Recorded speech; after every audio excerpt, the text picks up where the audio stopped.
Linha reta e linha curva. Machado de Assis. Conto do livro Contos Fluminenses. Capítulo 1. Era em Petrópolis no ano de 1860 e... Já se vê que a minha história não data de longe. É tomar dos anais contemporâneos e dos costumes atuais.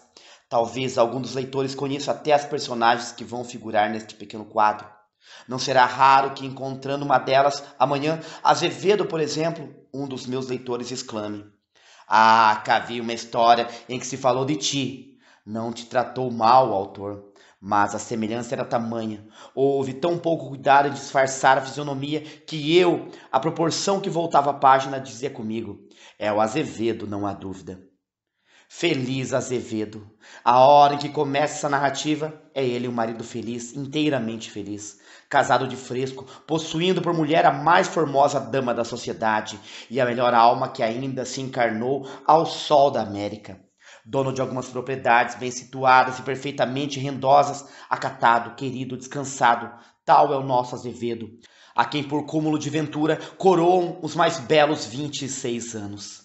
Deu-lhe a fortuna um emprego suave, não fazer nada. Possui um diploma de bacharel em direito, mas esse diploma nunca lhe serviu. Existe guardado no fundo da lata clássica em que o trouxe da faculdade de São Paulo. De quando em quando Azevedo faz uma visita ao diploma, aliás, ganho legitimamente, mas é para não o ver mais senão daí a longo tempo. Não é um diploma, é uma relíquia. Quando Azevedo saiu da faculdade de São Paulo e voltou para a fazenda da província de Minas Gerais, tinha um projeto: ir à Europa. No fim de alguns meses, o pai consentiu na viagem e Azevedo preparou-se para realizá-la. Chegou à corte no propósito firme de tomar lugar no primeiro paquete que saísse. Mas nem tudo depende da vontade do homem. Azevedo foi a um baile antes de partir. Aí estava armada uma rede em que ele devia ser colhido. Que rede! 20 anos, uma figura delicada, esbelta, franzina, uma dessas figuras vaporosas que parecem desfazer-se ao primeiro raio de sol. Azevedo não foi senhor de si. Apaixonou-se, daí a um mês casou-se, e daí a 8 dias partiu para Petrópolis. Que casa encerraria aquele casal tão belo, tão amante e tão feliz? Não podia ser mais própria a casa escolhida. Era um edifício leve, delgado, elegante, mais de recreio que de morada. Um verdadeiro ninho para aquelas duas pombas fugitivas. A nossa história começa exatamente 3 meses depois da ida para Petrópolis. Azevedo e a mulher amavam-se ainda como no primeiro dia. O amor tomava então uma força maior e nova. É que, devo dizê-lo, ó casais de 3 meses, é que apontava no horizonte o primeiro filho. Também a terra e o céu se alegram quando aponta no horizonte o primeiro raio do sol. A figura não vem aqui por simples ornato de estilo. É uma dedução lógica. A mulher de Azevedo chamava-se Adelaide. Era, pois, em Petrópolis, numa tarde de dezembro de 1860. Azevedo e Adelaide estavam no jardim que ficava em frente da casa onde ocultavam a sua felicidade. Azevedo lia alto, Adelaide ouvia-o ler, mas como se ouve um eco do coração, tanto a voz do marido e as palavras da obra correspondiam ao sentimento interior da moça. No fim de algum tempo, Azevedo deteve-se e perguntou: "Queres que paremos aqui?" "Como quiseres", disse Adelaide. "É melhor", disse Azevedo, fechando o livro. "As coisas boas não se gozam de uma sentada. Guardemos um pouco para a noite. Demais era já tempo que eu passasse do idílio escrito para o idílio vivo. Deixa-me olhar para ti." Adelaide olhou para ele e disse: "Parece que começamos a lua de mel." "Parece e é", acrescentou Azevedo. "E se o casamento não fosse eternamente isto, o que poderia ser?" A ligação de duas existências para meditar discretamente na melhor maneira de comer o machixe e o repolho? Ora, pelo amor de Deus, eu penso que o casamento deve ser um namoro eterno. Não pensas como eu? Sinto, disse Adelaide. Sentes é quanto basta. Mas que as mulheres sintam é natural. Os homens? Os homens são homens. O que nas mulheres é sentimento, nos homens é preguiça. Desde pequena me dizem isto. Enganam-te desde pequena, disse Azevedo rindo. Antes isso. É a verdade. E desconfia sempre dos que mais falam. Sejam homens ou mulheres. Tem esperto um exemplo. A Emília fala muito da sua isenção. Quantas vezes se casou? Até aqui 2, e está nos 25 anos. Era melhor calar-se mais e casar-se menos. Mas nela é brincadeira, disse Adelaide. Pois não. O que não é brincadeira é que os 3 meses do nosso casamento parecem-me 3 minutos. 3 meses, exclamou Adelaide. Como foge o tempo, disse Azevedo. Dirá sempre o mesmo? Perguntou Adelaide com um gesto de incredulidade. Azevedo abraçou-a e perguntou. Duvidas? Receio. É tão bom ser feliz. Sê-lo-á sempre e do mesmo modo. De outro não entendo eu. Neste momento ouviram os dois uma voz que partia da porta do jardim. O que é que não entendes? Dizia a voz. Olharam. À porta do jardim estava um homem alto, bem parecido, trajando com elegância luvas cor de palha, chicotinho na mão. Azevedo pareceu ao princípio não conhecê-lo. Adelaide olhava para um e para outro sem compreender nada. Tudo isto, porém, não passou de um minuto. No fim dele, Azevedo exclamou. É o Tito! Entra, Tito! Tito entrou galhardamente no jardim, abraçou Azevedo e fez um cumprimento gracioso a Adelaide. É minha mulher, disse Azevedo, apresentando Adelaide ao recém-chegado. Já o suspeitava, respondeu Tito, e aproveito a ocasião para dar-te os meus parabéns. Recebeste a nossa carta de participação em Valparaíso. Anda a sentar-te e conta-me a tua viagem. Isso é longo, disse Tito, sentando-se. O que te posso contar é que desembarquei ontem no Rio. Tratei de indagar a tua morada. Disseram-me que estavas temporariamente em Petrópolis. Descansei, mas logo hoje tomei a barca da prainha e aqui estou. E já suspeitava que com o teu espírito de poeta irias esconder tua felicidade em algum recanto do mundo. Com efeito, isto é verdadeiramente uma nesga do paraíso. Jardim, caramanchões, uma casa leve e elegante, um livro. Bravo! Marília de Dirceu. É completo. Titir Tupatulai. Canto no meio de um idílio. Pastorinha, onde está o cajado? Adelaide ri às gargalhadas. Tito continua. Ri mesmo como uma pastorinha alegre. E tu, Teócrito, que fazes? Deixas correr os dias como as águas do Paraíba, feliz criatura. Sempre o mesmo, disse Azevedo. O mesmo doido? Acha que ele tem razão, minha senhora? Acho, se o não ofendo. Qual ofender? Se eu até me honro com isso, sou um doido inofensivo, isso é verdade, mas é que realmente são felizes como poucos. Há quantos meses se casaram? 3 meses faz domingo, respondeu Adelaide. Disse há pouco que me pareciam 3 minutos, acrescentou Azevedo. Tito olhou para ambos e disse sorrindo. 3 meses, 3 minutos, eis toda a verdade da vida. Se os pusessem sobre uma grelha, como São Lourenço, 5 minutos eram 5 meses. E ainda se fala em tempo. Ah lá, tempo. O tempo está nas nossas impressões. Há meses para os infelizes e minutos para os venturosos. Mas que ventura! Exclama Azevedo. Completa, não? Imagino. Marido de um serafim, nas graças e no coração, não reparei que estava aqui. Não precisa corar. Disto me há de ouvir 20 vezes por dia. O que penso digo. Como não te hão de invejar os nossos amigos? Isso não sei. Pudera, encafuado neste desvão do mundo, de nada podes saber. E fazes bem. Isto de ser feliz à vista de todos é repartir a felicidade. Ora, para respeitar o princípio, devo ir-me já embora. Dizendo isto, Tito levantou-se. Deixa-te disso, fica conosco. Os verdadeiros amigos também são a felicidade, disse Adelaide.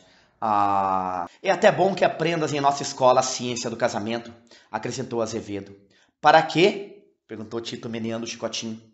Para te casares. Fez Tito. Não pretende? Perguntou Adelaide. Estás ainda o mesmo que em outro tempo? O mesmíssimo, respondeu Tito. Adelaide fez um gesto de curiosidade e perguntou. Tem horror ao casamento? Não tenho vocação, respondeu Tito. É puramente um caso de vocação. Quem a não tiver, não se meta nisso. Quer perder o tempo e o sossego. Desde muito tempo estou convencido disto. Ainda te não bateu a hora. Nem bate, disse Tito. Mas, se bem me lembro, disse Azevedo, oferecendo-lhe um charuto, houve um dia em que fugiste às teorias do costume. Andavas então apaixonado. Apaixonado. É engano. Houve um dia em que a providência trouxe uma confirmação aos meus instintos solitários. Meti-me a pretender uma senhora. É verdade, foi um caso engraçado. Como foi o caso? Perguntou Adelaide. O Tito viu em um baile uma rapariga. No dia seguinte apresenta-se em casa dela e, sem mais nem menos, pede-lhe a mão. Ela responde: que te respondeu? Respondeu por escrito que eu era um tolo e me deixasse daquilo. Não disse positivamente tolo, mas vinha dar na mesma. É preciso confessar que semelhante resposta não era própria. Voltei atrás e nunca mais amei. Mas amou naquela ocasião? Perguntou Adelaide. Não sei se era amor, respondeu Tito. Era uma coisa. Mas note, isto foi há uns bons 5 anos. Daí pra cá ninguém mais me fez bater o coração. Pior para ti. Eu sei, disse Tito levantando os ombros. Se não tenho os gozos íntimos do amor, não tenho nem os dissabores, nem os desenganos. É já uma fortuna grande. No verdadeiro amor não há nada disso, disse sentenciosamente a mulher de Azevedo. Não há? Deixemos o assunto. Eu podia fazer um discurso a propósito, mas prefiro ficar conosco, Azevedo atalhou. Está sabido. Não tem essa intenção. Mas eu tenho, hás de ficar. Mas se eu já mandei o criado tomar alojamento no hotel de Bragança, pois manda contra a ordem, fica comigo. Insiste em não perturbar a tua paz. Deixa-te disso. Fique, disse Adelaide. Ficarei. E amanhã, continuou Adelaide, depois de ter descansado, há de nos dizer qual é o segredo da isenção de que tanto se ufana. Não há segredo, disse Tito. O que há é isto. Entre um amor que se oferece e uma partida de voltarete, não hesito. Atiro-me ao voltarete. A propósito, Ernesto, sabes que encontrei no Chile um famoso parceiro de voltarete? Fez a casca mais temerária que tenho visto. Sabe o que é uma casca, minha senhora? Não, respondeu Adelaide. Pois eu explico. Azevedo olhou para fora e disse: aí chega, dona Emília. Com efeito, à porta do jardim parava uma senhora dando o braço a um velho de 50 anos. Dona Emília era uma moça a que se pode chamar uma bela mulher. Era alta na estatura e altiva de caráter. O amor que pudesse infundir seria por imposição. De suas maneiras e das suas graças inspiravam não sei que de rainha que dava vontade de levá-la a um trono. Trajava com elegância e simplicidade. Ela tinha essa elegância natural, que é outra elegância diversa da elegância dos enfeites, a propósito da qual já tive ocasião de escrever esta máxima, que há pessoas elegantes e pessoas enfeitadas. Olhos negros e rasgados, cheios de luz e de grandeza, cabelos castanhos e abundantes, nariz reto como o de safo, boca vermelha e breve, faces de cetim, cola e braços como o das estátuas. Tais eram os traços da beleza de Emília. Quanto ao velho que lhe dava o braço, era, como disse, um homem de 50 anos. Era o que se chama em português chão e rude. Um velho gaiteiro. Pintado, espartilhado, via-se nele uma como que ruína do passado reconstruída por mãos modernas, de modo a ter esse aspecto bastardo que não é uma austeridade da velhice, nem a frescura da mocidade. Não havia dúvida de que o velho devia ter sido um belo rapaz em seus tempos, mas, presentemente, se algumas conquistas tivesse feito, só podia contentar-se com a lembrança delas. Quando Emília entrou no jardim, todos se achavam de pé. A recém-chegada apertou a mão de Azevedo e foi beijar Adelaide.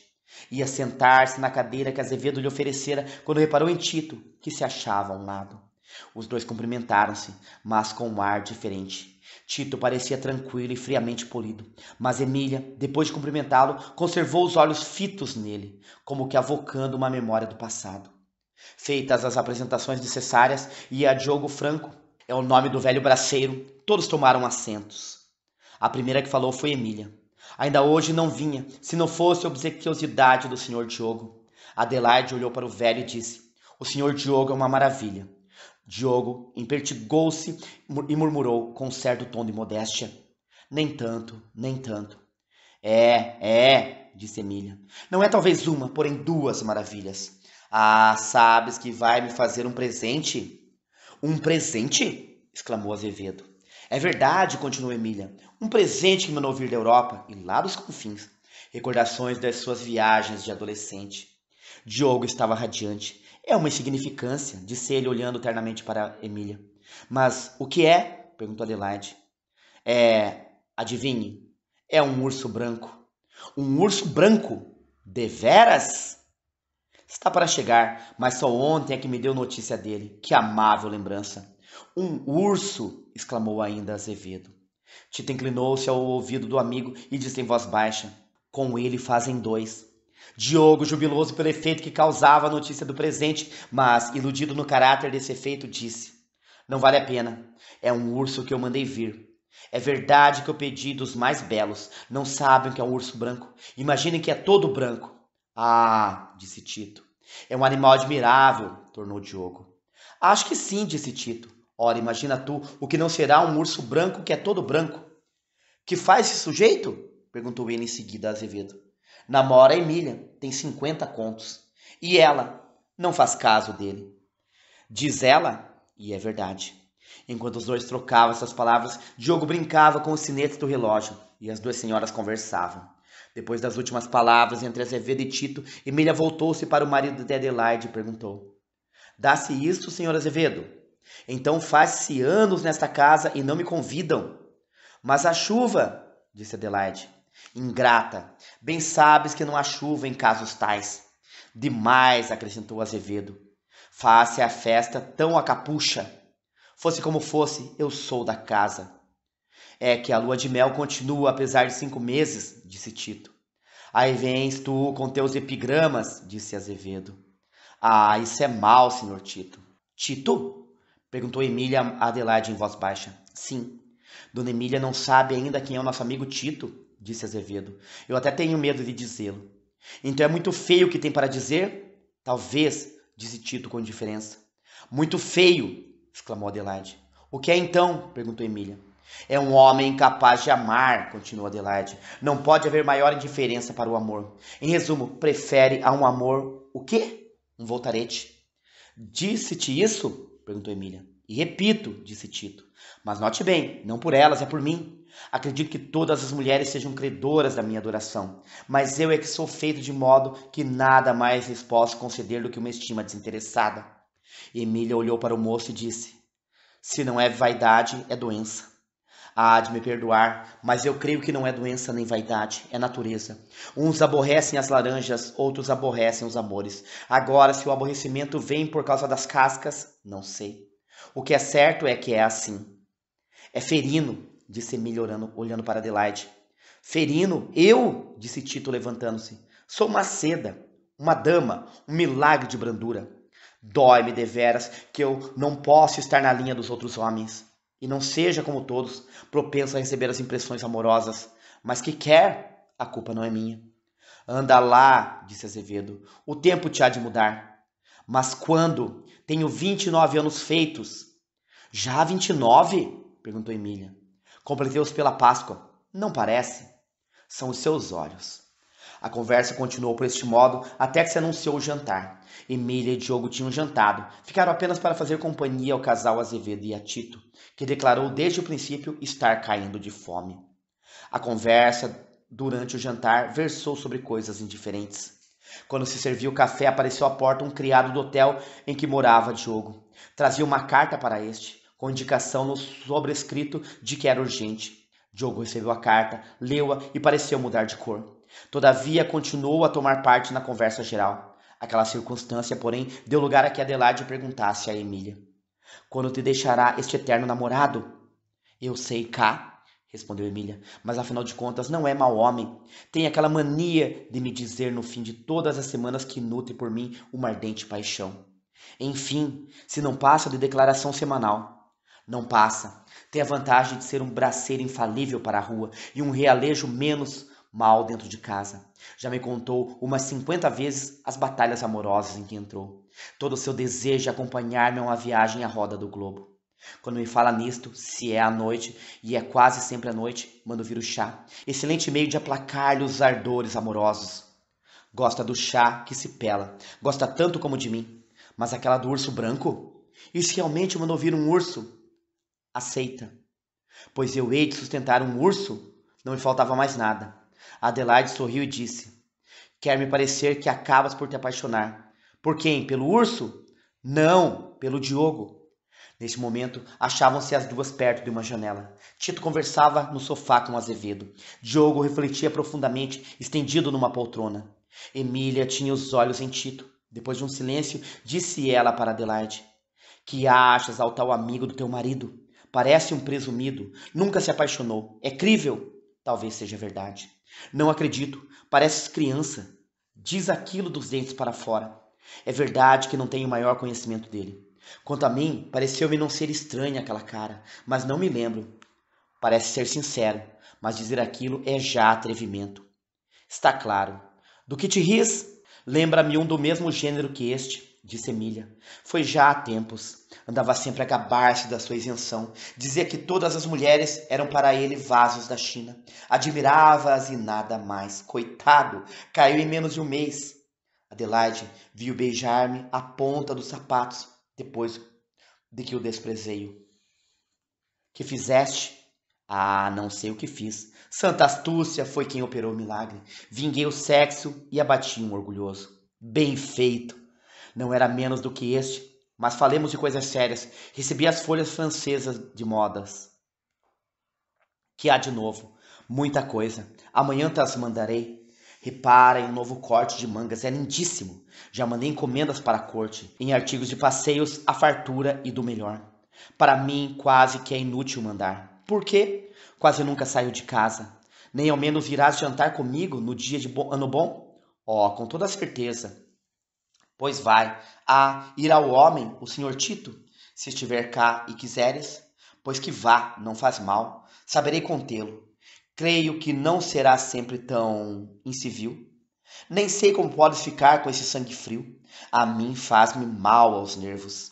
É-me indiferente. Mas a injúria ao sexo não te indigna? Pouco. És feliz. Que queres que eu faça a um homem que diz aquilo? Se não fosse casada, era possível que me indignasse mais. Se fosse livre, era provável que lhe fizesse o que fizeste ao outro. Mas eu não posso cuidar dessas coisas.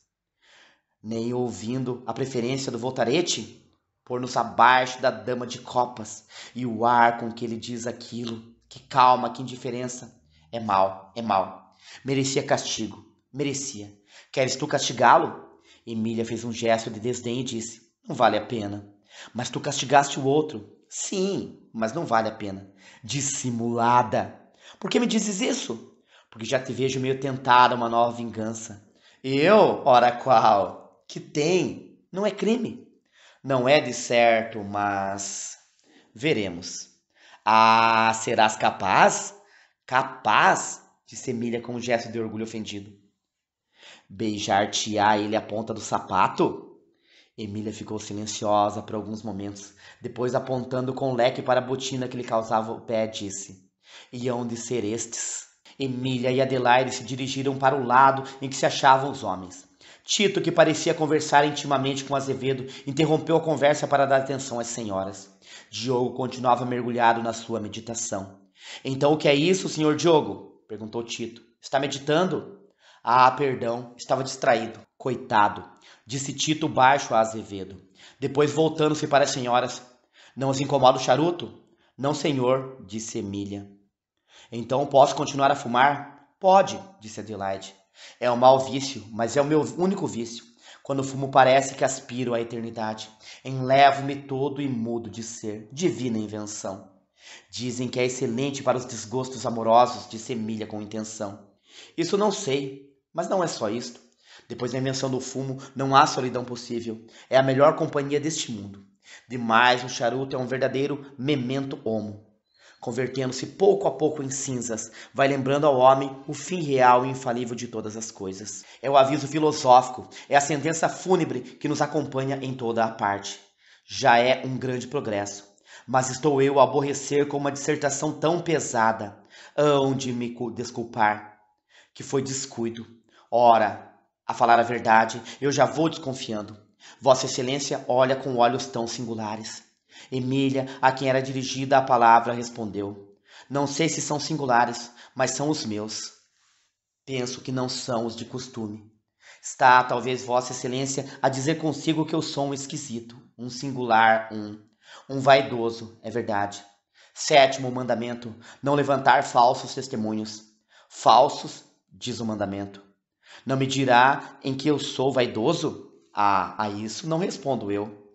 Porque não quer. Porque, não sei, é uma coisa que se sente, mas que não se pode descobrir. Respira-lhe a vaidade em tudo, no olhar, na palavra, no gesto, mas não se atina com a verdadeira origem de tal doença. É pena, eu tinha grande prazer em ouvir da sua boca o diagnóstico da minha doença. Em compensação, pode ouvir da minha o diagnóstico da sua. A sua doença é... Digo? pode dizer. É um despeitozinho. Deveras? Vamos ver isso, disse Azevedo rindo-se. Tito continuou. Despeito pelo que eu disse há pouco. Por engano, disse Emília rindo-se. É, com toda a certeza. Mas é tudo gratuito. Eu não tenho culpa de coisa alguma. A natureza é que me fez assim.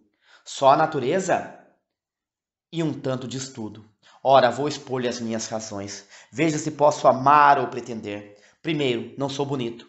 Oh, disse Emília. Agradeço o protesto, mas continuo na mesma opinião. Não sou bonito, não sou. Oh, disse Adelaide. Segundo, não sou curioso. E o amor, se o reduzirmos às suas verdadeiras proporções, não passa de uma curiosidade. Terceiro, não sou paciente. E nas conquistas amorosas, a paciência é a principal virtude. Quarto, finalmente, não sou idiota, porque se com todos esses defeitos pretendesse amar, mostraria a maior falta de razão.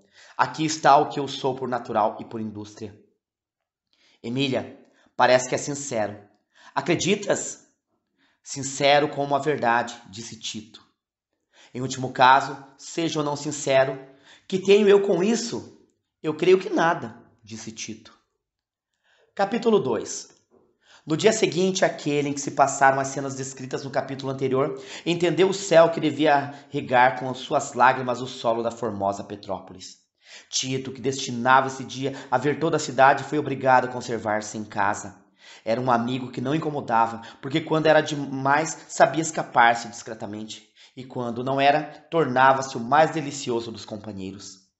Tito sabia juntar muita jovialidade a muita delicadeza. Sabia fazer rir sem saltar fora das conveniências. Acrescia que, voltando de uma longa e pitoresca viagem, trazia as algibeiras da memória. Deixem passar a frase, cheias de vivas reminiscências.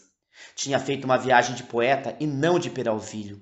Soube ver e sabia contar. Estas duas qualidades, indispensáveis ao viajante, por desgraça, são as mais raras. A maioria das pessoas que viajam nem sabe ver, nem sabem contar.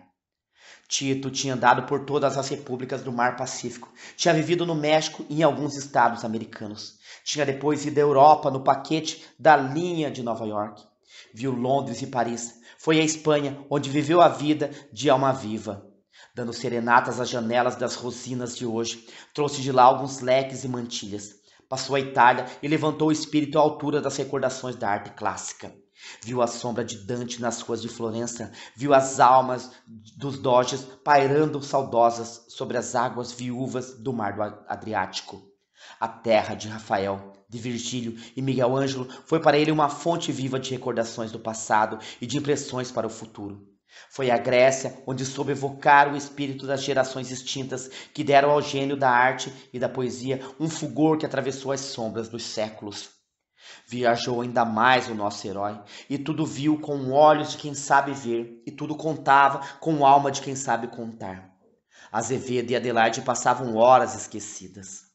Do amor, dizia ele, eu só sei que é uma palavra de 4 letras, um tanto eufônica, é verdade, mas núncia de lutas e desgraças. Os bons amores são cheios de felicidade, porque têm a virtude de não alçarem olhos para as estrelas do céu. Contentam-se com ceias à meia-noite e alguns passeios a cavalo ou por mar. Esta era a linguagem constante de Tito. Exprimia ela a verdade, ou era uma linguagem de convenção? Todos acreditavam que a verdade estava na primeira hipótese, até porque essa era de acordo com o espírito jovial e folgazão de Tito. No primeiro dia da residência de Tito em Petrópolis, a chuva, como disse acima, impediu que os diversos personagens dessa história se encontrassem. Cada qual ficou na sua casa, mas o dia imediato foi mais benigno.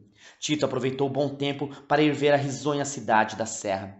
Azevedo e Adelaide quiseram acompanhá-lo. Mandaram aparelhar 3 ginetes próprios para o ligeiro passeio. Na volta foram visitar Emília. Durou poucos minutos a visita. A bela viúva recebeu-os com graça e cortesia de princesa.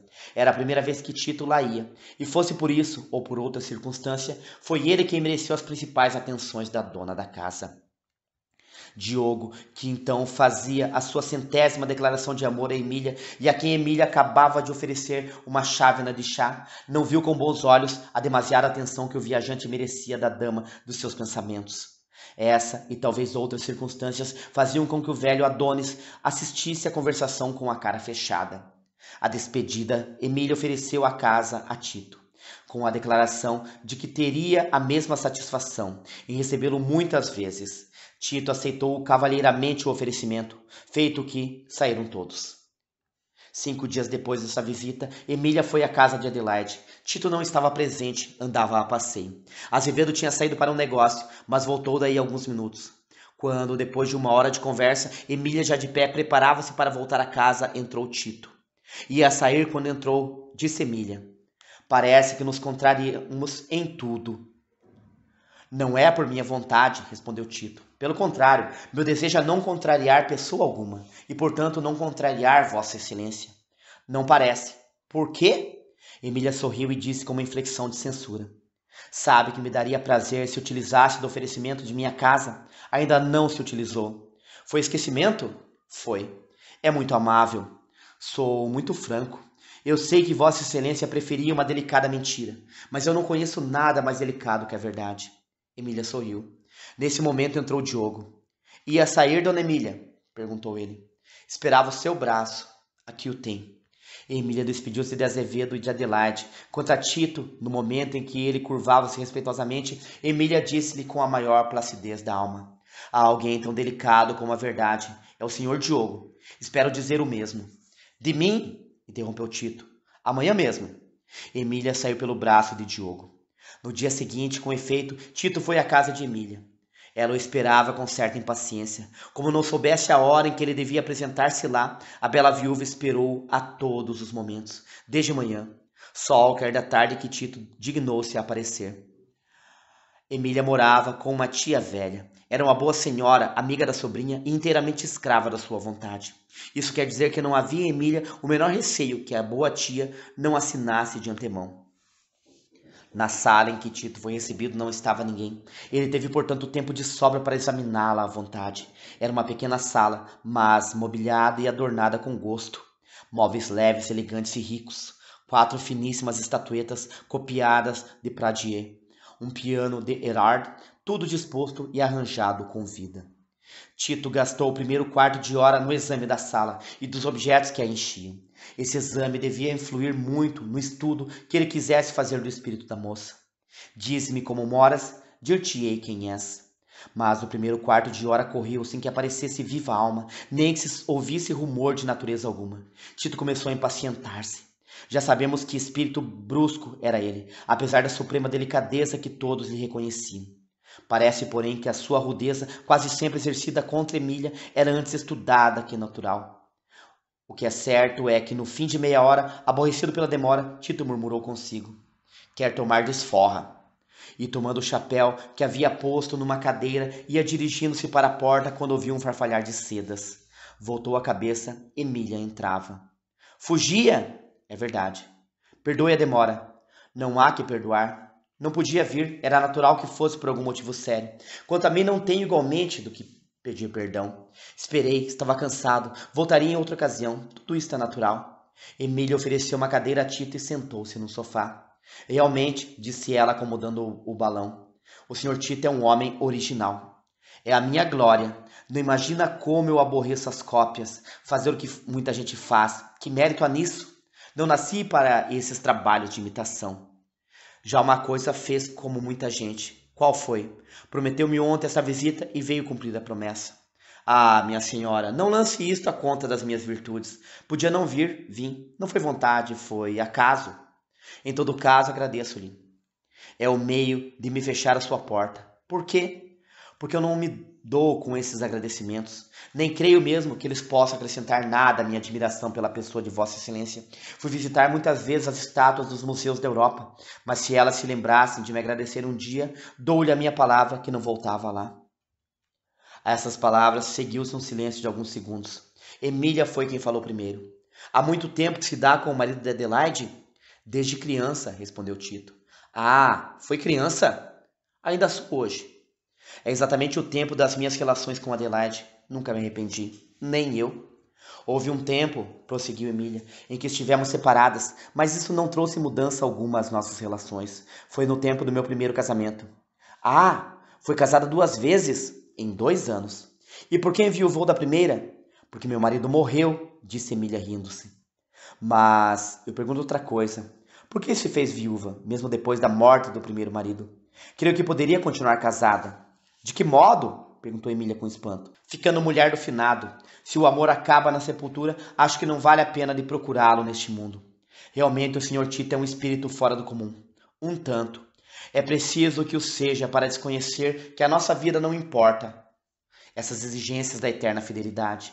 E demais, pode-se conservar a lembrança dos que morrem sem renunciar às condições da nossa existência.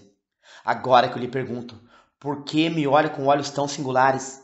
Não sei se são singulares, mas são os meus. Então, acho que eu cometi uma bigamia. Eu não acho nada. Ora, deixe-me dizer-lhe a última razão da minha incapacidade para os amores. Sou todo ouvidos. Eu não creio na fidelidade. Em absoluto? Em absoluto. Muito obrigada. Ah, eu sei que isto não é delicado, mas em primeiro lugar, eu tenho a coragem das minhas opiniões. E em segundo, foi Vossa Excelência quem me provocou. É infelizmente verdade. Eu não creio nos amores leais e eternos. Quero fazê-la minha confidente. Houve um dia que eu tentei amar. Concentrei todas as forças vivas do meu coração. Dispus-me a reunir o meu orgulho e a minha ilusão na cabeça do objeto amado. Que lição mestra! O objeto amado. Depois de me alimentar das esperanças, casou-se com outro que não era nem mais bonito, nem mais amante. Que prova isso? Perguntou a viúva.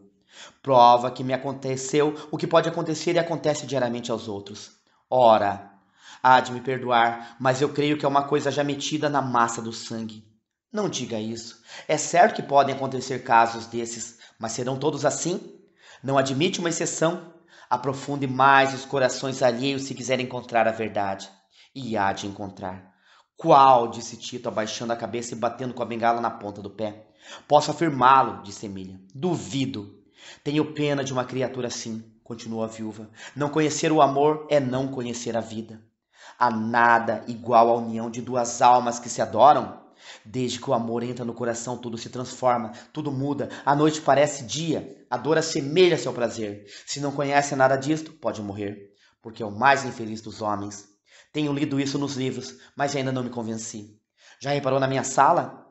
Já vi alguma coisa. Reparou naquela gravura? Tito olhou para a gravura que a viúva lhe indicava. Se não me engano, disse ele, aquilo é o amor do uma das feras. Veja e convença-se. Com a opinião do desenhista? Perguntou Tito. Não é possível. Tenho visto gravuras vivas. Tenho servido de alvo a muitas setas. Crivam-me todo. Mas eu tenho a fortaleza de São Sebastião. Afronto, não me curvo. Que orgulho! O que pode fazer dobrar uma altivez destas? A beleza? Nem Cleópatra. A castidade? Nem Susana. Resuma, se quiser, todas as qualidades em uma só criatura, e eu não mudarei. É isto e nada mais. Emília levantou-se e dirigiu-se para o piano. Não aborrece a música? Perguntou ela, abrindo o piano. Adoro-a, respondeu o moço sem se mover. Agora, quanto aos executantes, só gosto dos bons. Os maus dá-me ímpetos de enforcá-los. Emília executou ao piano os prelúdios de uma sinfonia. Tito ouvia com a mais profunda atenção. Realmente a bela viúva tocava divinamente. Então, disse ela, levantando-se, devo ser enforcada? Deve ser coroada, toca perfeitamente. Outro ponto em que não é original. Toda a gente me diz isso. Ah, eu também não nego a luz do sol. Nesse momento, entrou na sala a tia de Emília. Esta apresentou-lhe Tito. A conversa tomou então um tom pessoal e reservado. Durou pouco, aliás, porque Tito, travando repentinamente do chapéu, declarou que tinha que fazer. Até quando? Até sempre. Despediu-se e saiu. Emília ainda o acompanhou com os olhos por algum tempo, da janela da casa, mas Tito, como se o caso não fosse com ele, seguiu sem olhar para trás. Mas, exatamente no momento em que Emília voltava para dentro, Tito encontrava o velho Diogo. Diogo ia na direção da casa da viúva. Tinha um ar pensativo. Tão distraído ia que chegou quase a esbarrar com Tito. Onde vai tão distraído? Perguntou Tito. Ah, é o senhor. Vem da casa de Dona Emília? Venho. Eu vou para lá, coitada, há de estar muito impaciente com a minha demora. Não está, não, senhor, respondeu Tito, com o maior sangue frio. Diogo lançou-lhe um olhar de despeito. A isso seguiu-se um silêncio de alguns minutos, durante o qual Diogo brincava com a corrente do relógio, e Tito lançava ao ar novelos de fumaça de um primoroso Havana. Um desses novelos foi desenrolar-se na cara de Diogo. O velho tossiu e disse a Tito, Ah, prelá, senhor Tito, é demais. O que, meu caro senhor? Perguntou o rapaz. Até a fumaça. Foi sem reparar, mas eu não compreendo as suas palavras. Eu me faço explicar, disse o velho tomando um ar risonho. Dê-me o seu braço. Pois não. E os dois seguiram conversando como dois amigos velhos. Estou pronto a ouvir a sua explicação. Lá vai. Sabe o que eu quero? É que seja franco. Não ignora que eu suspiro aos pés da viúva. Peço-lhe que não discuta o fato, admita-o simplesmente. Até aqui tudo ia caminhando bem, quando o senhor chegou a Petrópolis. Mas, ouça-me silenciosamente. Chegou o senhor a Petrópolis e, sem que eu lhe tivesse feito mal algum, entendeu de si para si que me havia de tirar do lance. Desde então começou a corte. Meu caro senhor Diogo, tudo isso é uma fantasia. Eu não faço a corte a dona Emília, nem pretendo fazê-la. Vê-me acaso frequentar a casa dela? Acaba de sair de lá. É a primeira vez que a visito. Quem sabe? Demais, ainda ontem não ouviu em casa de Azevedo as expressões com que ela se despediu de mim? Não são de mulher que... Ah, isso não prova nada. As mulheres, sobretudo aquela, nem sempre dizem o que sentem. Então acha que aquela sente alguma coisa por mim? Se não fosse isso, não lhe falaria. Ah, ora, eis aí uma novidade. Suspeito apenas. Ela só me fala do senhor, indaga-me 20 vezes por dia de sua pessoa, de seus hábitos, de seu passado e das suas opiniões. Eu, como há de acreditar, respondo a tudo, que não sei, mas vou criando um ódio ao senhor, do qual não me poderá jamais criminar. É culpa minha se ela gosta de mim? Ora, vá descansado, senhor Diogo. Nem ela gosta de mim, nem eu gosto dela. Trabalhe desassombradamente e seja feliz. Feliz? Se eu puder ser. Mas não creio. A felicidade não se faz para mim. Olhe, senhor Tito, amo aquela mulher como se pode amar a vida. Um olhar dela vale mais para mim que um ano de glórias e de felicidade. É por ela que eu tenho deixado os meus negócios à toa. Não viu outro dia que uma carta me chegou às mãos, cuja leitura me fez entristecer? Perdi uma causa. Tudo por quê? Por ela. Mas ela não lhe dá esperanças. Eu sei o que é aquela moça. Ora, trata-me de modo que eu vou ao sétimo céu. Ora, é tal a sua indiferença que me atira ao inferno. Hoje um sorriso, amanhã um gesto de desdém. Ralha-me de não visitá-la. Vou visitá-la. Ocupa-se tanto de mim como de Ganimedes. Ganimedes é o nome de um cãozinho felpudo que eu lhe dei. Importa-se tanto comigo como com o cachorro. É de propósito. É um enigma aquela moça. Pois não serei eu quem o decifre, senhor Diogo. Desejo-lhe muita felicidade. Adeus. E os dois separaram-se. Diogo seguiu para a casa de Emília, Tito para a casa de Azevedo. Tito acabava de saber que a viúva pensava nele. Todavia, isso não lhe dera o menor abalo. Por quê? É o que saberemos mais adiante. O que é preciso dizer desde já é que as mesmas suspeitas despertadas no espírito de Diogo tivera a mulher de Azevedo. A intimidade de Emília dava lugar a uma franca interrogação e a uma confissão franca. Adelaide, no dia seguinte àquele que se passou a cena que referi acima, disse a Emília o que pensava. A resposta da viúva foi uma risada. Não te compreendo, disse a mulher de Azevedo. É simples, disse a viúva. Julgas-me capaz de apaixonar-me pelo amigo do teu marido? Enganas-te. Não, eu não o amo. Somente, como te disse, no dia em que o vi aqui pela primeira vez, empenho-me em tê-la a meus pés. Se bem me recordo, foste tu mesma quem me deu conselho. Aceitei-o. Hei de vingar o nosso sexo. É um pouco de vaidade minha, embora, mas eu creio que aquilo que nenhuma fez, falou-ei eu. Ah, cruelzinha, é isso? Nem mais nem menos. Achas possível? Por que não? Reflete que a derrota será dupla. Será, mas não há de haver. Esta conversa foi interrompida por Azevedo. Um sinal de Emília fez calar Adelaide. Ficou convencionado que nem mesmo Azevedo saberia de coisa alguma. E com efeito, Adelaide nada comunicou a seu marido. Capítulo 3. Tinham-se passado 8 dias depois do que acabo de narrar. Tito, como temos visto até aqui, estava no terreno do primeiro dia. Passeava, lia, conversava e parecia inteiramente alheio aos planos que se tramavam em roda dele. Durante esse tempo foi apenas 2 vezes à casa de Emília, uma com a família de Azevedo, outra com o Diogo. Nessas visitas era sempre o mesmo, frio, indiferente, impassível. Não havia olhar por mais sedutor e significativo que o abalasse. Nem a ideia de que andava no pensamento da viúva era capaz de animá-lo. Porque, ao menos, se não é capaz de amar, não procura entreter um desses namoros de sala que tanto lisonjeiam a vaidade dos homens? Esta pergunta era feita por Emília a si mesma, sob a impressão da estranheza que lhe causava a indiferença do rapaz. Ela não compreendia que Tito pudesse conservar-se de gelo diante dos seus encantos, mas infelizmente era assim. Cansada de trabalhar em vão, a viúva determinou dar um golpe mais decisivo. Encaminhou a conversa para as doçuras do casamento e lamentou o estado de sua viuvez. O casal Azevedo era para ela o tipo da perfeita felicidade conjugal. Apresentava aos olhos de Tito como um incentivo para quem queria ser venturoso na terra. Nada, nem a tese, nem a hipótese, nada moveu a frieza de Tito. Emília jogava um jogo perigoso.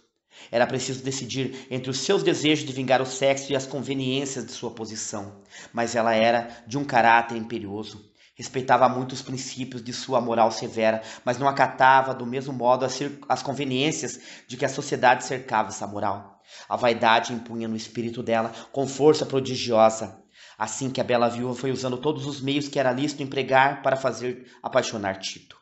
Mas, apaixonado ele, o que faria ela? A pergunta é ociosa. Desde que ela o tivesse aos pés, trataria de conservá-lo aí, fazendo parelha ao velho Diogo. Era o melhor troféu que uma beleza altiva pode ambicionar. Uma manhã, 8 dias depois das cenas referidas no capítulo anterior, apareceu Diogo em casa de Azevedo. Tinham aí acabado de almoçar. Azevedo subira para o gabinete, a fim de aviar alguma correspondência para a corte. Adelaide achava-se na sala do pavimento térreo. Diogo entrou com uma cara contristada, como nunca lhe se vira.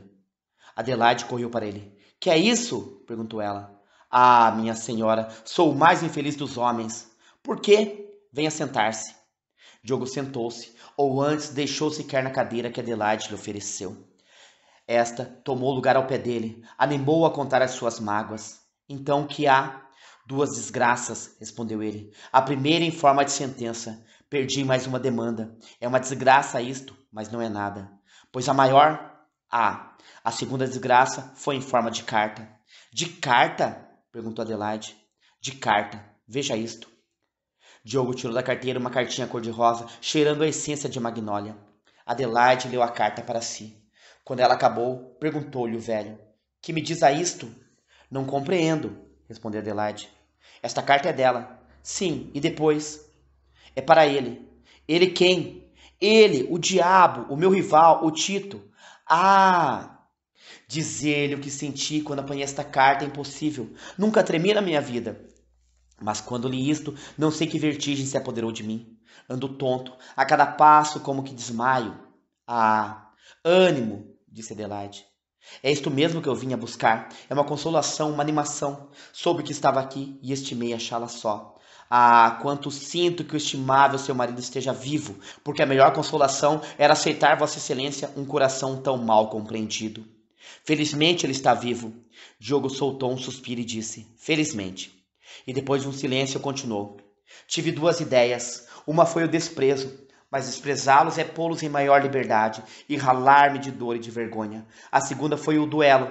É melhor, eu mato ou... Deixe-se disso.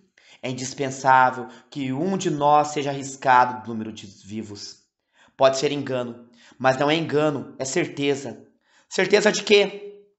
Diogo abriu o bilhete e disse. Ora, ouça. Se ainda não me compreendeu, é bem curto de penetração. Tire a máscara e eu me explicarei. Esta noite tomo chá sozinha. O importuno Diogo não me incomodará com suas tolices. Dê-me a felicidade de vê-lo e admirá-lo. Emília. Mas que é isto? Que é isto? Ah, se fosse mais do que isto, já eu estava morto. Pude pilhar a carta e a tal entrevista não se deu. Quando foi a carta? Ontem. Tranquilize-se, é capaz de guardar um segredo? O que vou lhe dizer é grave, mas só a sua aflição me faz falar. Posso afirmar-lhe que esta carta é uma pura caçoada.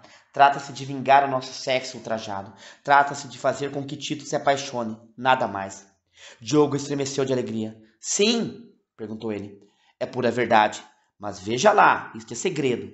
Se lhe o descobrir, foi por vê-lo aflito. Não nos comprometa. Isto é sério? Insistiu Diogo. Como quer que lhe diga? Ah, que peso me tirou.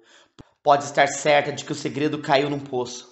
Oh, muito me hei de rir, muito me hei de rir. Que boa inspiração tive em vir falar-lhe.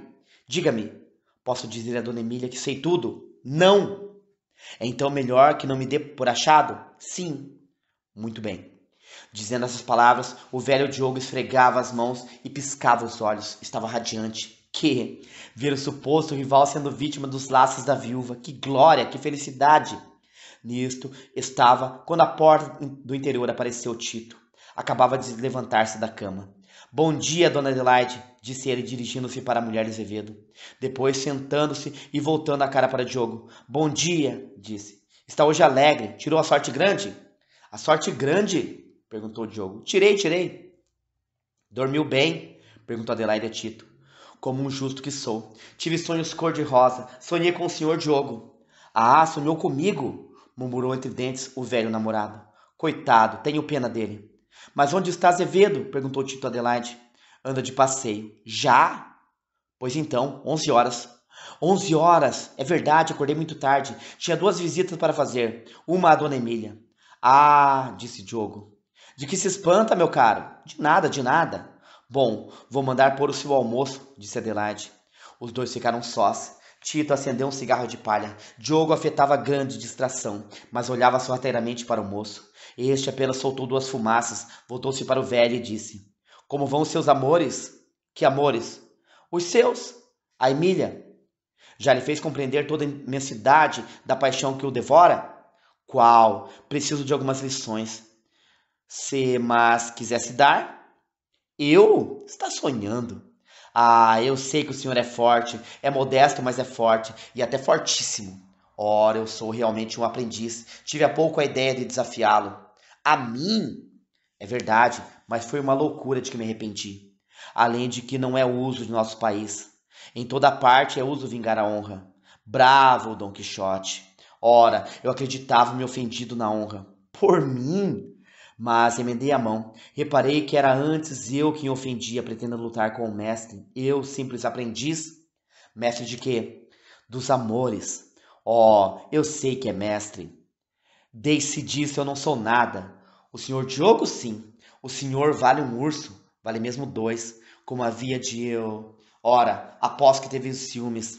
Exatamente. Mas era preciso não me conhecer. Não sabe das minhas ideias? Homem, às vezes é pior. Pior como? As mulheres não deixam uma afronta sem castigo. As suas ideias são afrontosas. Qual será o castigo? Paro aqui, paro aqui. Onde vai? Vou sair, adeus. Não se lembre mais da minha desastrada ideia do duelo. Que está acabado. Ah, o senhor escapou de boa. De quê? De morrer. Eu enfiava-lhe a espada por esse abdômen com um gosto só comparável ao que tenho de abraçá-lo vivo e são. Diogo riu-se com um riso amarelo. Obrigado, obrigado, até logo. Venha cá, onde vai? Não se despede, dona Adelaide? Eu já volto, disse Diogo travando do chapéu e saindo precipitadamente. Tito ainda o acompanhou com os olhos. Esse sujeito, disse o moço consigo quando se viu só, não tem nada de original. Aquela opinião a respeito das mulheres não é dele. Melhor, já se conspira. É o que me convém. Hás de vir, hás de vir. Um criado alemão veio anunciar a Tito que o almoço estava preparado. Tito ia entrando quando assomou à porta a figura de Azevedo. Ora, graças a Deus, o meu amigo não se levanta com o sol. Estás com os olhos de quem acaba de dormir. É verdade, e vou almoçar. Dirigiram-se os dois para dentro, onde a mesa estava posta à espera de Tito. Almoças outra vez? Perguntou Tito. Não. Pois então vais ver como se come. Tito sentou-se à mesa. Azevedo estirou-se no sofá. Onde foste? Perguntou Tito. Fui passear. Compreendi que é preciso ver e admirar o que é indiferente, para apreciar e ver aquilo que faz a felicidade íntima do coração. Ah, sim, bem vês que a felicidade por igual fatiga. Afinal, sempre a razão do meu lado. Talvez, apesar de tudo, quer me parecer que já intentas entrar na família dos casados. Eu? Tu, sim. Por quê? Mas dize, é ou não verdade? Qual verdade? O que sei é que uma destas tardes em que adormecestes lendo, não sei que livro, ouvi-te pronunciar em sonhos, com maior ternura, o nome de Emília. Deveras? Perguntou Tito mastigando. É exato, concluí que sonhavas com ela e que a tinha no pensamento. E se a tinhas no pensamento, é que a amavas. Concluíste mal. Mal, concluíste como um marido de 5 meses, que prova um sonho, não prova nada, pareces velha supersticiosa. Mas, enfim, alguma coisa há por força. Será capaz de me dizeres o que é? Homem, podia dizer-te alguma coisa se não fosses casado. Que tem que eu seja casado? Tem tudo. Ser indiscreto sem querer e até sem saber. À noite, entre um beijo e um bocejo, o marido e a mulher abrem um para o outro a bolsa das confidências. Sem pensares, podes deitar tudo a perder. Não digas isso, vamos lá. Há novidade? Não há nada. Confirmas as minhas suspeitas? Gostas de Emília. Ódio não lhe tenho, é verdade. Gostas, e ela merece, é uma boa senhora, de não vulgar beleza, possuindo as melhores qualidades.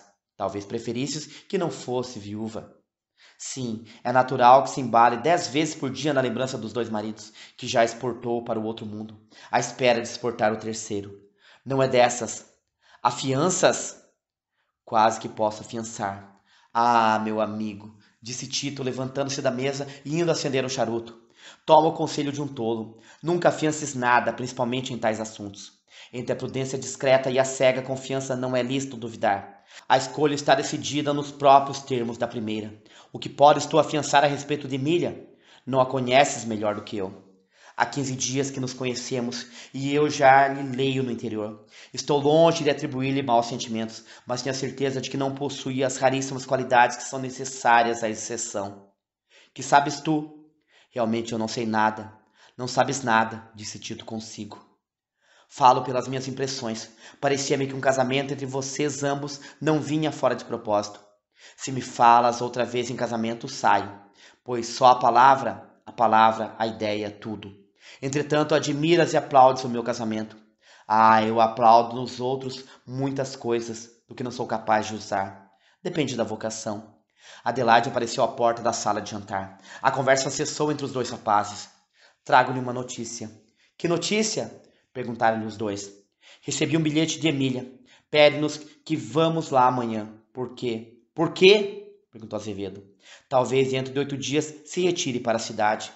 Ah, disse Tito com a maior indiferença deste mundo. Apronta as tuas malas, disse Azevedo a Tito. Por quê? Não segues os passos da deusa? Não zombes, cruel amigo, quando não. Anda lá. Adelaide sorriu ouvindo essas palavras. Daí a meia hora, Tito subiu para o gabinete em que Azevedo tinha os livros. Ia, dizia, ler as confissões de Santo Agostinho. Que repentina viagem é esta? Perguntou Azevedo a sua mulher. Tens muito empenho em saber? Tenho. Pois bem, olha que é segredo. Eu não sei positivamente, mas creio que é uma estratégia. Estratégia? Não entendo. Eu te digo, trata-se de prender o Tito. Prender? Estás hoje tão bronco. Prender pelos laços do amor. Ah, Emília julgou que deve fazê-lo. É só para brincar. No dia em que ele se declarar vencido, fica ela vingada do que ele disse contra o sexo. Não está mal. E tu entras nessa estratégia, como conselheira. Trama-se então contra um amigo, um alter ego. Tá, cala a boca. Não vás fazer abortar o plano. Azevedo riu-se a bandeiras despregadas. No fundo achava engraçada a punição premeditada ao pobre Tito. A visita que Tito disse ter de fazer à viúva naquele dia não se realizou. Diogo, que apenas saíra da casa de Azevedo, ciente das intenções da viúva, fora para a casa desta esperar o rapaz. Embalde lá esteve durante o dia. Embalde jantou. Embalde aborreceu a tarde inteira, tanto a Emília como a tia. Tito não apareceu. Mas à noite, a hora em que Diogo, já vexado de tanta demora na casa da moça, tratava de sair, anunciou-se a chegada de Tito. Emília estremeceu, mas esse movimento escapou a Diogo. Tito entrou na sala onde se achavam Emília, a tia e Diogo. Não contava com a sua visita, disse a viúva. Eu sou assim, apareço quando não me esperam. Sou como a morte e a sorte grande. Agora é a sorte grande, disse Emília. Que número é o seu bilhete, minha senhora? Número 12, isto é, 12 horas que tenho tido o prazer de ter hoje aqui o senhor Diogo. 12 horas? Exclamou Tito, voltando-se para o velho, sem que ainda o nosso bom amigo nos contasse uma história. 12 horas, repetiu Tito. Que admira, meu caro senhor? Perguntou Diogo. Acho um pouco estirado. As horas contam-se quando são aborrecidas. Peço para me retirar. E dizendo isto, Diogo travou do chapéu para sair lançando um olhar de despeito e ciúme para a viúva. Que é isso? Perguntou esta. Onde vai? Dou asas às horas, respondeu Diogo ao ouvido de Emília. Vão correr depressa agora. Perdoo-lhe e peço que se sente. Diogo sentou-se. A tia de Emília pediu licença para retirar-se alguns minutos. Ficaram os três. Mas então, disse Tito, nem ao menos uma história contou. Nenhuma. Emília lançou um olhar a Diogo como para tranquilizá-lo. Este, mais calmo então, lembrou-se do que Adelaide lhe havia dito e voltou às boas. Afinal de contas, disse ele consigo, o caçoado é ele. Eu sou apenas o meio de prendê-lo. Contribuamos para que ele se lhe tire a proa. Nenhuma história, continuou Emília. Pois olhe, eu sei muitas, disse Diogo com intenção. Conte uma de tantas que sabe, disse Tito. Nada. Por que não conta o senhor? Se faz empenho. Muito, muito, disse Diogo piscando os olhos. Conte lá, por exemplo, a história do taboqueado, a história das imposturas do amor, a história dos viajantes encouraçados. Vá, vá. Não, vou contar a história de um homem e de um macaco. Oh, disse a viúva. É muito interessante, disse Tito. Ouçam, ouçam. Perdão, interrompeu Emília. Será depois do chá. Pois sim. Daqui a pouco servia-se o chá aos três. Findo ele, Tito tomou a palavra e começou a história. História de um homem e de um macaco. Não longe da vila, no interior do Brasil, morava há uns 20 anos um homem de 35 anos, cuja vida misteriosa era o objeto das conversas das vilas próximas e o objeto do terror que experimentavam os viajantes que passavam na estrada a 2 passos da casa. A própria casa era já de causar apreensões ao espírito menos timorato. Vista de longe, nem parecia casa, tão baixinha era. Mas quem se aproximasse conheceria aquela construção singular. Metade do edifício estava ao nível do chão e metade abaixo da terra. Era, entretanto, uma casa solidamente construída. Não tinha porta nem janelas. Tinha um vão quadrado que servia ao mesmo tempo de janela e de porta. Era por ali que o misterioso morador entrava e saía. Pouca gente o via sair, não só porque ele raras vezes o fazia, como porque o fazia em horas impróprias. Era nas horas da lua cheia que o solitário deixava a residência para ir passear nos arredores. Levava sempre consigo um grande macaco, que acudia pelo nome de Calígula. O macaco e o homem e o macaco eram 2 amigos inseparáveis dentro e fora de casa, na lua nova. 1000 versões corriam a respeito desse misterioso solitário. A mais geral é que ele era um feiticeiro. Havia uma que o dava por doido, outra por simplesmente atacado de misantropia. Esta última versão tinha por si 2 circunstâncias. A primeira era não constar nada de positivo que fizesse reconhecer no homem hábitos de feiticeiro ou alienado. A segunda era a amizade que lhe parecia votar ao macaco e o horror com que fugia ao olhar dos humanos. Quando a gente se aborrece dos homens, toma sempre a feição dos animais, que tem a vantagem de não discorrer nem intrigar. O misterioso, é preciso dar-lhe um nome. Chamemo-lo Daniel. Daniel preferia o macaco. E não falava mais homem algum. Algumas vezes, os viajantes que passavam pela estrada ouviam partir de dentro da casa gritos de macaco e do homem. Era o homem que afagava o macaco. Como se alimentavam aquelas 2 criaturas, houve quem visse um dia de manhã abrir-se a porta, sair o macaco e voltar pouco depois com um embrulho na boca. O tropeiro que presenciava esta cena quis descobrir onde ia o macaco buscar aquele embrulho que levava sem dúvida os alimentos dos 2 solitários. Na manhã seguinte introduziu-se no mato. O macaco chegou à hora do costume e dirigiu-se para um tronco de árvore. Havia sobre esse tronco um grande galho que o bicho atirou ao chão. Depois, introduzindo as mãos no interior do velho tronco, tirou um embrulho igual ao da véspera e partiu. O tropeiro persignou-se e tão apreensivo ficou com a cena que acabava de presenciar que não a contou a ninguém. Durava esta existência 3 anos. Durante esse tempo, o homem não envelhecera. Era o mesmo que no primeiro dia. Longas barbas ruivas e cabelos grandes caídos para trás. Usava um grande casaco de baeta, tanto no inverno como no verão. Calçava botas e não usava chapéu. Era impossível aos passageiros e aos moradores das vizinhanças penetrar na casa do solitário. Não será de certo para nós, minha bela senhora e meu caro amigo. A casa divide-se em 2 salas e um quarto. Uma sala é para jantar, a outra é a de visitas. O quarto é ocupado pelos 2 moradores, Daniel e Calígula.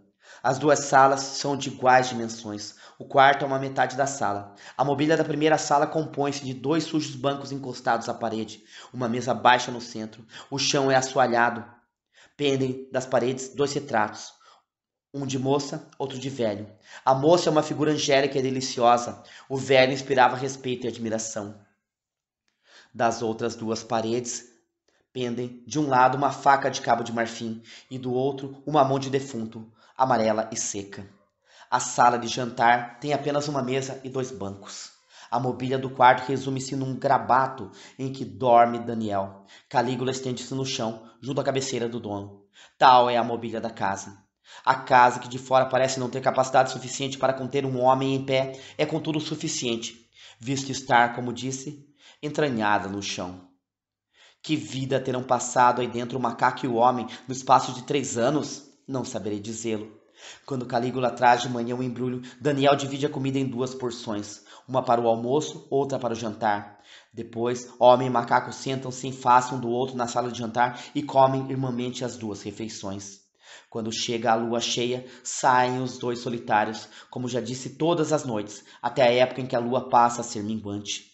Saem às 10 horas, pouco mais ou menos, e voltam pouco mais ou menos às 2 horas da madrugada. Quando entram, Daniel tira a mão do finado que pende da parede e dá com ela 2 bofetadas em si próprio. Feito isto, vai deitar-se. Calígula acompanha-o. Uma noite, era no mês de junho, época de lua cheia. Daniel preparou-se para sair. Calígula deu um pulo e saltou a estrada. Daniel fechou a porta e lá se foi com o macaco estrada acima. A lua, inteiramente cheia, projetava os seus reflexos pálidos e melancólicos na vasta floresta que cobria as colinas próximas e clareava toda a vasta campina que rodeava a casa. Só se ouvia ao longe o murmúrio de uma cachoeira, e ao perto o piar de algumas corujas e o chiurar de uma infinidade de grilos espalhados na planície. Daniel caminhava pausadamente, levando um pau debaixo do braço, e acompanhado do macaco que saltava do chão aos ombros de Daniel e dos ombros de Daniel para o chão. Mesmo sem a forma lúgubre que tinha aquele lugar por causa da residência do solitário, qualquer pessoa que encontrasse àquela hora Daniel e o macaco corria risco de morrer de medo. Daniel, extremamente magro e alto, tinha em si um ar lúgubre. Os cabelos da barba e da cabeça, crescidos sem abundância, faziam a sua cabeça ainda maior do que era. Sem chapéu, era uma cabeça verdadeiramente satânica. Calígula, que nos outros dias era um macaco ordinário, tomava naquelas horas de passeio noturno um ar tão lúgubre e tão misterioso como o de Daniel. Havia já uma hora em que os 2 solitários tinham saído da casa. A casa ficara já um pouco longe, nada mais natural do que chegar a polícia nessa ocasião. Tomara a entrada da casa e reconhecer o mistério. Mas a polícia, apesar dos meios que tinha à sua disposição, não se animava a investigar no mistério que o povo reputava diabólico. Também a polícia é humana, e nada do que é humano lhe é desconhecido. Havia uma hora, disse eu, que os 2 passeadores tinham saído da casa. Começavam então a subir uma pequena colina. Tito foi interrompido por um bocejo do velho Diogo. Quer dormir? Perguntou o rapaz. É o que vou fazer. Mas a história? A história é muito divertida. Até aqui só temos visto 2 coisas, um homem e um macaco. Perdão, temos mais 2, um macaco e um homem. É muito divertida, mas para variar, o homem vai sair e fica o macaco. Dizendo essas palavras, com uma raiva cômica, Diogo travou do chapéu e saiu. Tito soltou uma gargalhada. Mas vamos ao fim da história. Que fim, minha senhora? Eu já estava em talas por não saber como continuar. Era um meio de servi-la. Vejo que é um velho aborrecido. Não é, está enganado. Ah, não? Divirto-me com ele, o que não impede que a presença do senhor me dê infinito prazer.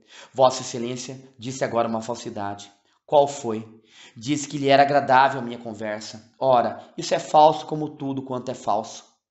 Quer um elogio? Não, falo franco. Eu nem sei como Vossa Excelência me atura. Desabrido, maçante, chocarreiro, sem fé em coisa alguma. Sou um conversador muito pouco digno de ser desejado. É preciso ter uma grande soma de bondade para ter expressões tão benévolas, tão amigas. Deixe esse ar de mofa aí. Mofa, minha senhora. Ontem eu e minha tia tomamos chá sozinhas. Sozinhas. Ah, contava que o senhor viesse aborrecer-se uma hora conosco. Qual aborrecer? Eu lhe digo, o culpado foi o Ernesto. Ah, foi ele? É verdade. Deu comigo aí em casa de uns amigos. Éramos 4 ao todo. Rolou a conversa sobre o voltarete e acabamos por formar mesa. Ah, mas foi uma noite completa. Aconteceu-me o que acontece sempre. Ganhei. Está bom. Pois olhe, ainda assim eu não jogava com peixotes. Eram mestres de primeira força. Principalmente. Até às 11 horas a fortuna pareceu desfavorecer-me, mas dessa hora em diante desandou a roda para eles e eu comecei a assombrar. Pode ficar certa de que os assombrei. Ah, é que eu tenho diploma. Mas que é isso? Está chorando? Emília tinha com efeito o lenço nos olhos. Chorava? É certo que quando tirou o lenço dos olhos, tinha-os úmidos. Voltou-se contra a luz e disse ao moço: Qual? Pode continuar. Não há mais nada, foi só isto, disse Tito. Estimo que a noite lhe corresse feliz. Alguma coisa? Mas a uma carta responde-se. Porque não respondeu a minha, disse a viúva. A sua qual? A carta que lhe escrevi pedindo que viesse tomar chá conosco. Não me lembro. Não se lembra? Ou se recebi esta carta foi em ocasião que não a pude ler, e então esqueci. Esquecia em algum lugar. É possível, mas é a última vez. Não me convida mais para tomar chá? Não. Pode arriscar-se a perder distrações melhores. Isso não digo. A senhora trata bem a gente. E em sua casa passam-se bem as horas. Isto é com franqueza. Mas então tomou chá sozinha? E o Diogo? Descartei-me dele. Acha que ele seja divertido? Parece que sim. É um homem delicado, um tanto dado a paixões, é verdade, mas sendo esse um defeito comum, acho que nele não é muito digno de censura. O Diogo está vingado. De que, minha senhora? Emília olhou fixamente para Tito e disse: De nada. E levantando-se, dirigiu-se para o piano. Vou tocar, disse ela. Não o aborrece? De modo algum. Dona Emília começou a tocar, mas era uma música tão triste que infundia certa melancolia ao espírito do moço. Este, depois de algum tempo, interrompeu com essas palavras: Que música triste! Traduz a minha alma, disse a viúva. Anda triste? Que lhe importam as minhas tristezas? Tem razão, não me importam nada. Em todo caso, não é comigo? Emília levantou-se e foi para ele. Acha que lhe hei de perdoar a desfeita que me fez? Disse ela. Que desfeita, minha senhora? A desfeita de não vir ao meu convite. Mas eu já lhe expliquei. Paciência. O que sinto é que também nesse voltarete estivesse o marido de Adelaide. Ele retirou-se às 10 horas e entrou um parceiro novo, que não era de todo mal. Pobre Adelaide. Mas se eu lhe digo que ele se retirou às 10 horas, não devia ter ido. Devia pertencer sempre à sua mulher. Sei que estou falando a um descrido. Não pode calcular a felicidade e os deveres do lar doméstico. Viverem duas criaturas uma para a outra, confundidas, unificadas, pensar, aspirar, sonhar as mesmas coisas, limitar o horizonte nos olhos de cada uma, sem outra ambição, sem inveja de mais nada. Sabe o que é isto? Sei, é o casamento por fora. Conheço alguém que lhe provava aquilo tudo. Deveras, quem é essa fênix? Se lhe disser, há de mofar. Não digo. Qual mofar? Diga lá, eu sou curioso. Não acredita que haja alguém que possa amá-lo? Pode ser. Não acredita que alguém, por despeito, por outra coisa que seja, tire da originalidade de seu espírito os influxos de um amor verdadeiro, muito diverso do amor ordinário dos salões, um amor capaz de sacrifício, capaz de tudo? Não acredita? Se me afirma, acredito, mas existe a pessoa e o amor. São então duas fênix, não zombie, existem, procure. Ah, isso há de ser mais difícil. Não tenho tempo. E suponha que achasse de que me servia. Para mim é perfeitamente inútil. Isso é bom para outros, para o Diogo, por exemplo. Para o Diogo? A bela viúva pareceu ter um assomo de cólera. Depois de um silêncio disse: Adeus, desculpe, estou incomodada. Então até amanhã. Dizendo que, Tito apertou a mão de Emília e saiu tão alegre e descuidoso como se saísse de um jantar de anos. Emília apenas ficou só, caiu numa cadeira e cobriu o rosto. Estava nessa posição havia 5 minutos quando assomou à porta a figura do velho Diogo. O rumor que o velho fez entrando despertou a viúva. Ainda aqui? É verdade, minha senhora, disse Diogo aproximando-se. É verdade, ainda aqui, por minha infelicidade. Não entendo. Não saí para casa. Um demônio oculto me impeliu para cometer um ato infame. Cometi-o, mas tirei dele um proveito. Estou salvo. Sei que me não ama. Ouviu tudo e percebi. Que percebeu, meu caro senhor? Percebi que a senhora amou Tito. Ah, retiro-me, portanto, mas não quero fazê-lo sem que ao menos fique sabendo de que saio com consciência de que não sou amado e que saio antes de me mandarem embora. Emília ouviu as palavras de Diogo com a maior tranquilidade. Enquanto ele falava, teve tempo de refletir no que devia dizer. Diogo estava já a fazer o seu último cumprimento, quando a viúva lhe dirigiu a palavra. Ouça-me, senhor Diogo. Ouviu bem, mas percebeu mal. já que pretende ter sabido. Já sei, vem me dizer que é um plano assentado de zombar com aquele moço. Como sabe? Disse-me Dona Adelaide. É verdade, não creio. Por quê? Havia lágrimas nas suas palavras, ouvi-as com a dor na alma. Se soubesse como eu sofria. A bela viúva não pôde deixar de sorrir ao gesto cômico de Diogo. Depois, como ele parecesse mergulhado em meditação sombria, disse: engana-se, tanto que volto para a cidade. Deveras? Pois acredita que um homem como aquele possa inspirar qualquer sentimento sério? Nem por sombras. Essas palavras foram ditas no tom com que Emília costumava persuadir aquele eterno namorado. E isso e mais um sorriso foi quanto bastou para acalmar o ânimo de Diogo. Daí a alguns minutos estava ele radiante. Olhe, e para desenganá-lo de uma vez vou escrever um bilhete ao Tito. Eu mesmo levarei, disse Diogo, louco de contente. Pois sim. Adeus, até amanhã. Tenha sonhos cor-de-rosa e desculpe os meus maus modos. Até amanhã. O velho beijou graciosamente a mão de Emília e saiu. Capítulo 4. No dia seguinte, ao meio-dia, Diogo apresentou-se ao Tito e, depois de falar sobre diferentes coisas, tirou do bolso uma cartinha que fingira ter esquecido até então e a qual mostrava não dar grande apreço. Que bomba! Disse ele consigo, na ocasião em que Tito rasgou a sobrecarta. Eis o que dizia a carta. Dei-lhe o meu coração, não quis aceitá-lo, desprezou mesmo. A sua bota magoou demais para que ela possa palpitar ainda. Está morto, não censuro. Se não deve falar de luz aos cegos, a culpada fui eu. Supus que pudesse dar-lhe uma felicidade, recebendo outra, enganei-me.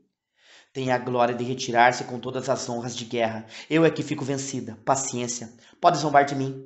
Não lhe contesto o direito que tem para isso. Entretanto, devo dizer-lhe que eu bem o conhecia. Nunca lhe o disse, mas conhecia-o. Desde o dia em que o vi pela primeira vez em casa de Adelaide, reconheci na sua pessoa o mesmo homem que um dia veio atirar-se aos meus pés. Era zombaria então como hoje. Eu já devia conhecê-lo. Caro pago meu engano. Adeus. Adeus para sempre. Lendo esta carta, Tito olhava repetidas vezes para Diogo. Como é que o velho se prestara àquilo? Era autêntica ou apócrifa a tal carta? Sobre não trazer assinatura, tinha a letra disfarçada. Seria uma arma de que o velho usara para descartar-se do rapaz? Mas, se fosse assim, era preciso que ele soubesse do que se passara na véspera. Tito releu a carta muitas vezes e, despedindo-se do velho, disse-lhe que a resposta iria depois. Diogo retirou-se, esfregando as mãos de contente. É que a carta cuja leitura os leitores fizeram, ao mesmo tempo que o nosso herói, não era a que Emília lera a Diogo. Na minuta, apresentada ao velho, a viúva declarava simplesmente que se retirava para a corte e acrescentava que entre as recordações que levava de Petrópolis figurava Tito, pela figura que ela havia representado diante dele. Mas essa minuta, por uma destreza puramente feminina, não foi a que Emília mandou a Tito, como viram os leitores. À carta de Emília, Tito respondeu nos seguintes termos: Minha senhora, li e reli a sua carta, e não lhe ocultarei o sentimento de pesar que ela me inspirou. Realmente, minha senhora, é esse o estado do seu coração? Está assim tão perdido por mim? Diz Vossa Excelência que eu com a minha bota machuquei o seu coração. Penaliza-me o fato, sem que eu, entretanto, o confirme. Não me lembro até hoje que tivesse feito estrago algum desta natureza. Mas, enfim, Vossa Excelência o diz e eu devo crê-lo. Lendo esta carta, Vossa Excelência dirá consigo que eu sou o mais audaz cavalheiro que ainda pisou a terra de Santa Cruz. Será um engano de observação. Isto em mim não é audácia, é franqueza. Lastimo que as coisas chegassem a esse ponto, mas não posso dizer-lhe nada mais que a verdade. Devo confessar que não sei se a carta a que responda é de Vossa Excelência. A sua letra, de que eu já vi uma amostra no álbum de Dona Adelaide, não se parece com a da carta. Está evidentemente disfarçada. É de qualquer mão. Demais não traz assinatura. Digo isto porque a primeira dúvida que nasceu em meu espírito proveio do portador escolhido. Pois que Vossa Excelência não achou outro senão o próprio Diogo? Confesso que de tudo o que tenho visto em minha vida é isto que me mais faz rir. Mas eu não devo rir, minha senhora. Vossa Excelência abriu-me o seu coração de um modo que inspira antes compaixão. Essa compaixão não é desairosa, porque não vem por sentido irônico, é pura e sincera. Sinto não poder dar-lhe essa felicidade que me pede, mas é assim. Não devo estender-me, contudo, custa-me arrancar a pena de cima do papel. é que poucos terão a posição que eu ocupo agora, a posição de requestado. Mas devo acabar e acabo aqui, mandando-lhe os meus pêsames e rogando a Deus para que encontre um coração menos frio que o meu. A letra vai disfarçada como a sua e, como na sua carta, deixo a assinatura em branco. Esta carta foi entregue à viúva na mesma tarde. À noite, Azevedo e Adelaide foram visitá-la. Não puderam dissuadi-la da ideia da viagem para a corte. Emília usou mesmo de uma certa reserva para com Adelaide, que não pôde descobrir os motivos de semelhante procedimento, e retirou-se um tanto triste. No dia seguinte, com efeito, Emília e a tia aprontaram-se e saíram para voltar para a corte. Diogo ficou em Petrópolis ainda, cuidando em aprontar as malas. Não queria, dizia ele, que o público, vendo-o partir em companhia das duas senhoras, supusesse coisas desairosas à viúva. Todos esses passos admiravam Adelaide, que, como disse, via na insistência de Emília e nos seus modos reservados um segredo que não compreendia. Quereria ela, por aquele meio de viagem, atrair Tito? Nesse caso era cálculo errado, visto que o rapaz, naquele dia como nos outros, acordou tarde e almoçou alegremente. Sabe, disse Adelaide, que a esta hora deve ter partido para a cidade nossa amiga Emília? Já tinha ouvido dizer. Por que será? Ah, isso é que eu não sei. Altos segredos do espírito de mulher. Porque sopra hoje a brisa deste lado e não daquele? Interessa-me tanto saber uma coisa como outra. No fim do almoço, Tito, como quase sempre, retirou-se para ler durante 2 horas. Adelaide ia dar algumas ordens quando viu com pasmo entrar em casa a viúva, acompanhada de um criado. Ah, não partiste? Disse Adelaide, correndo abraçá-la. Não me vês aqui? O criado saiu a um sinal de Emília. Mas que há? Perguntou a mulher de Azevedo, vendo os modos estranhos da viúva. Que há? Disse esta. Há algo que não prevíamos. És quase minha irmã. Posso falar francamente? Ninguém nos ouve. Ernesto está fora e o Tito lá em cima. Mas que ar é esse? Adelaide, disse Emília com os olhos rasos de lágrimas. Eu o amo. Que me dizes? Isto mesmo. Amo-o doidamente, perdidamente, completamente. Procurei até agora vencer esta paixão, mas não pude. E quando, por vãos preconceitos, tratava de ocultar-lhe o estado do meu coração, não pude. As palavras saíram-me dos lábios insensivelmente. Mas como se deu isso? Eu sei, parece que foi castigo. Quis fazer fogo e queimei-me nas mesmas chamas. Ah, não é de hoje que me sinto assim. Desde que os seus desdéns em nada cederam. Comecei a sentir não sei o que. Ao princípio despeito, depois um desejo de triunfar, depois uma ambição de ceder tudo. Contanto que tudo ganhasse, afinal não fui senhora de mim. Era eu quem me sentia doidamente apaixonada e lhe o manifestava, por gestos, por palavras, por tudo. E mais crescia nele a indiferença, mais crescia o amor em mim. Mas estás falando sério? Olhe antes para mim. Que pensara, a mim própria parece impossível, porém é mais que verdade. E ele disse-me 4 palavras indiferentes, nem sei o que foi, e retirou-se. Resistirá? Não sei. Se eu adivinhara isto, não te insinuaria naquela malfadada ideia. Não me compreendeste? Cuidas que eu deploro o que acontece? Oh, não. Sinto-me feliz, sinto-me orgulhosa. É um desses amores que brotam para si para encher a alma de satisfação. Devo antes abençoar-te.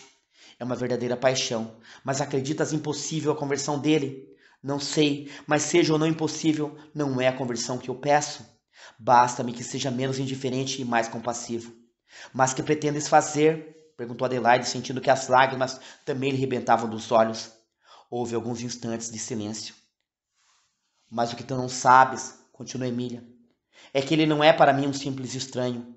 Já o conhecia antes de casada. Foi ele quem me pediu em casamento antes de Rafael. Ah, sabias? Ele já me havia contado a história, mas não nomeara a santa. Eras tu, era eu. Ambos nos conhecíamos, sem dizermos nada um ao outro. Por quê? A resposta a essa pergunta foi dada pelo próprio Tito, que assomara à porta do interior. Tendo visto entrar a viúva de uma das janelas, Tito desceu abaixo ao ouvir a conversa dela com Adelaide. A estranheza que lhe causava a volta inesperada de Emília podia desculpar a indiscrição do rapaz. Por quê? Repetiu ele. É o que lhes vou dizer.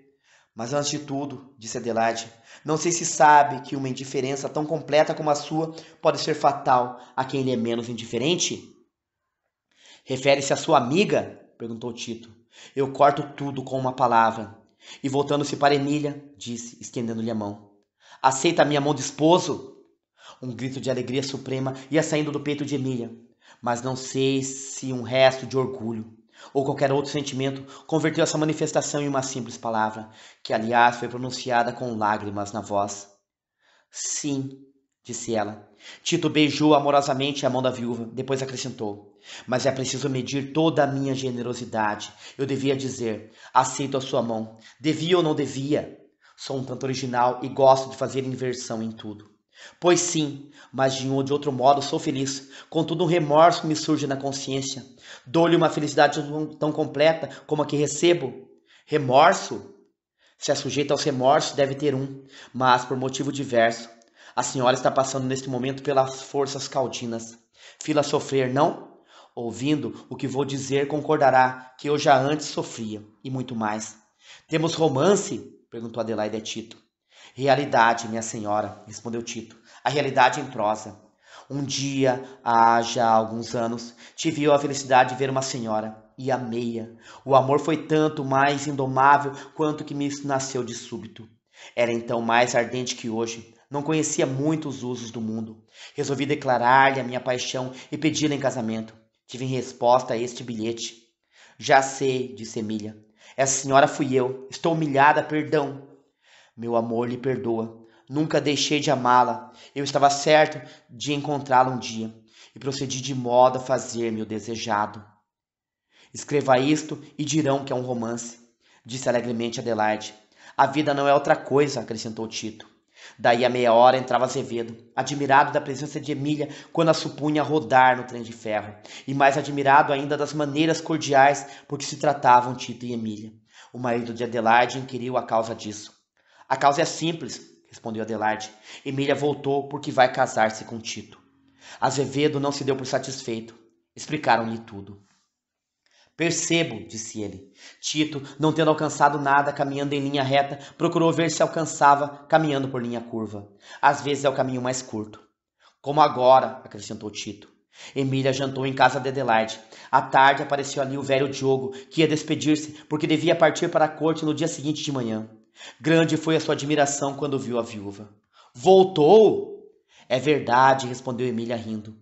Pois eu ia partir, mas já não parto. Ah, recebi uma carta da Europa. Foi o capitão da galera Macedônia quem a trouxe. Chegou o urso. Pois vá fazer-lhe companhia, respondeu Tito. Diogo fez uma careta. Depois, como desejasse saber o motivo da súbita volta da viúva, essa explicou-lhe que se ia casar com Tito. Diogo não acreditou. É ainda um laço? Não, disse ele piscando os olhos. E não só não acreditou então, como não acreditou daí em diante, apesar de tudo. Daí alguns dias partiram todos para a corte. Diogo ainda se não convencia de nada, mas quando entrando um dia em casa de Emília viu a festa do noivado, o pobre velho não pôde negar a realidade e sofreu um forte abalo. Todavia teve ainda coração para assistir às festas do noivado. Azevedo e a mulher serviram de testemunhas. É preciso confessar, escrevia 2 meses depois o feliz noivo ao esposo de Adelaide. É preciso confessar que eu entrei num jogo arriscado. Podia perder, felizmente ganhei. Fim.